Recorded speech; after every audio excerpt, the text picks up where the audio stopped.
Hi, welcome to my new episode. So tonight is the official start of Ramadan, which is the holiest month in the Islamic calendar, where all the Muslims will be fasting from sunrise till sunset. And that also means that the town pretty much stops functioning during the day. Everything is closed. Malls, cinemas, restaurants, everything. So before Ramadan started, I did 2 things in preparation to make sure I didn't go crazy. Because not only that, is we work less hours as well. So I work now from 8 till 2 every day. Means I have plenty of time up my sleeve to do something, anything other than sit around and watch Netflix, which I'm not 100% against, but I have to do something else surely. So the first thing I did was I joined a gym and I started kickboxing. You should see my legs, they're covered in bruises. The second thing I did was I bought a ukulele. And anyone who knows me well knows I have clearly lost my mind, so please send help. I normally wouldn't do either of those things, but that's the joy of leaving your comfort zone far behind. You find new things and hopefully new talents. I don't want to be a complete disaster at either of those things, but I'll let you know how it goes. So a little bit of information about Ramadan for you. Not only is it a pretty holy month for them, but it also has some pretty good lessons in it as well.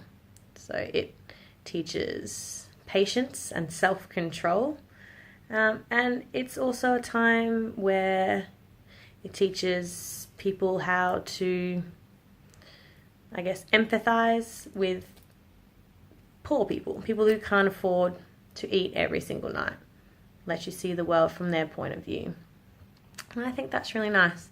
We could all do with a little bit of humbling every now and then. So to add to my Ramadan experience, I have decided to try and fast, which is going to involve me getting up super early in the morning and not eating or drinking any water all day long until sunset. So I'll let you know how it goes. I've got my kids on board at school, so they're going to help me out, hopefully. So we're going to be all in this together. So wish me luck, stay tuned, and I'll upload some little video diary entries for you to let you know how I'm going and what I think of it. Good morning and welcome to my first day of Ramadan. It is almost 3:15 in the morning and I have been awake since 2:30. I had to get up early to eat some breakfast. Oh my gosh, I'm so tired. To eat some breakfast to give my body some kind of fuel for the day, and also drink a bunch of water. And it's been so difficult because I'm not hungry and I'm not thirsty. It's the last thing my body and my brain wants to do, but I know I have to, because otherwise today is going to be even more suffering and much more difficult. But let me tell you, when that alarm went off, I was ready to quit straight away. But trooper, got up, got some breakfast, drank a bunch of water. Let me have some more because I know that fasting is going to start in a second. So hopefully soon the call to prayer will start. It has a special name, but it's too early and I'm too tired to remember what it is. But I'll find out again and I'll let you know. So a call to prayer will happen soon, hopefully, to signal the start of fasting. So once the music or whatever starts playing, that's it. No more food and no more water until it plays again tonight at about 6:30, hopefully. When that plays, I get to break fast and eat iftar. So I'll make another video then, so you can find out how my first day went. But first, I need to wait for my fast to begin. Drink as much water as possible until that happens. Okay, so day 1 of Ramadan is almost over. hopefully we'll hear the call to prayer soon, and when that happens, that means I get to break my fast and finally eat. I have my iftar here ready to go. So excited. Iftar is just the meal that you eat to break your fast. And you know what, today wasn't so bad. It wasn't as bad as I thought it was going to be, especially at work. Kind of distracted because you're doing a job and all the kids are there and they all want to talk about it with you and you're all in it together. And before they went home, a bunch of them came up to me to make sure I knew what the rules were for tonight and when I could start eating. So they're quite lovely. It was quite nice. I was so thirsty though. That was probably the hardest part. Like food, yeah, not so much, but I wanted water so badly. It's all I could think about. And then I got home at 2, and that's when it got a little bit hard because I didn't have anything to distract me and I couldn't really concentrate on anything other than what I was going to eat for iftar and being able to drink water. So I did kind of just have a bit of a sleep for a few hours, but I'll try and do a bit better for the next few days and keep myself busy with something other than sleeping. So now I'm just waiting around to hear the call to prayer so I can finally eat. Usually they break fast with dates, but I don't care for dates, so I'm skipping that little tradition. I'm going straight for the food. And I also need to be careful that I don't eat too much and overeat, so I'm going to be sensible, hopefully, with my eating. And then once I eat iftar tonight, I'm off to the gym, of course, why not? And then we'll start fresh again tomorrow, making sure I eat plenty of food and drink plenty of water tonight, ready for tomorrow's preparations. Okay, so it's day 5 of Ramadan. I've only got a couple hours left till iftar. And I thought it was going to get easier, but really starting to struggle now. Getting up every morning before 3 a.m. to have something to eat is really killing me. I'm so tired all the time and I'm not getting any energy during the day, so I'm just constantly tired. That's my life now for the next month. Hunger, yeah, I am hungry, but it's manageable. The thirst though still gets me. So thirsty, and I have a raging headache today. It's really hard to not get cranky at the kids and do your job properly when your head is killing you. Somehow they manage to have heaps of energy though. Not all of them, some are sleeping or trying to sleep, but there's still kids that come every day with so much energy and they're driving me nuts. I wish that they would feel like I felt and I would feel so much better. And then iftar, still my favourite part of the day. Yes, food, finally.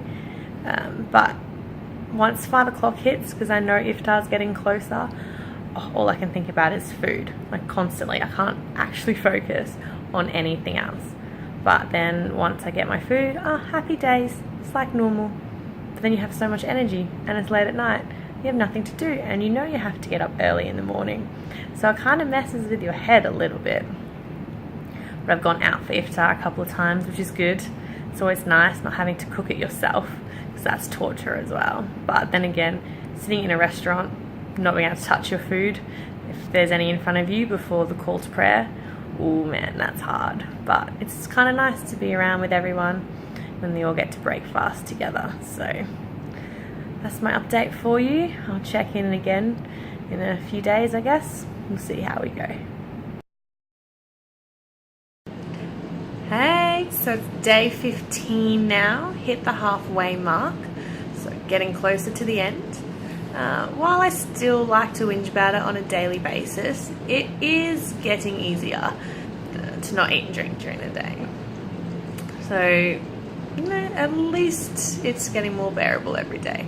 Iftar is still my favourite part of the day, and I'm about to head out to an iftar at one of the hotels, the Marriott, and so I'll grab some footage of that. So it should be pretty fancy actually. It's kind of like a brunch without the alcohol, so the food should be awesome and the rooms look pretty cool. They've set everything up really nice, so far so good. Quick update this time. See ya. Okay, so it is 1 a.m. and our iftar ended up turning into our suhoor as well. So we had our dinner I didn't get any footage of it, I'm sorry, because it was way too busy and I was too focused on getting food, really, to be honest.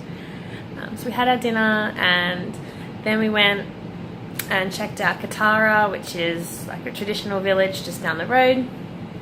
And then we decided we may as well go out and get some sahur as well, which is breakfast. So we went to the mall and had pancakes and eggs at midnight, as you do, because usually I'd have to get up at about 2:30 to have breakfast. So now I've saved myself a job and I've had 2 meals in the last few hours, so I'm definitely ready to climb into bed now and have a nice big food coma until morning. Well into the morning. I plan on sleeping in a lot tomorrow. Hi, so it's my last weekend of Ramadan this weekend, thank goodness. It should hopefully finish next Thursday with any luck, and I can start eating normally again. So not too long to go, but I must admit time has gone pretty quickly, so it's not too bad. The main things I have learnt so far is it doesn't really matter if I get up for sahur or not. I am going to be hungry, but if I do get up for sahur, I'm going to be tired. So sometimes I get up for it, sometimes I take the sleep instead. The difference isn't really that drastic for me. The second thing I learned is that I cannot concentrate on anything before iftar. So I get bored a lot during Ramadan because I can't function to do anything else. You kind of get bored in Ramadan anyway because everything's closed. So you become a bit of a night owl. Nighttime is the best time during Ramadan. What else have I learned? You get really thirsty because it's so hot. I'll never take water for granted ever again. But I'm just kind of lucky that my days are spent inside the aircon and not outside. It does make it easier for me, so thank goodness for that. Anything else I've learnt? Not really. They're kind of the main things. But I have learnt that I can fast, I suppose, is the most important thing. It is possible, and I'm glad I did it, really. Next year, we'll see how we go, but I survived this year, and that's the main thing.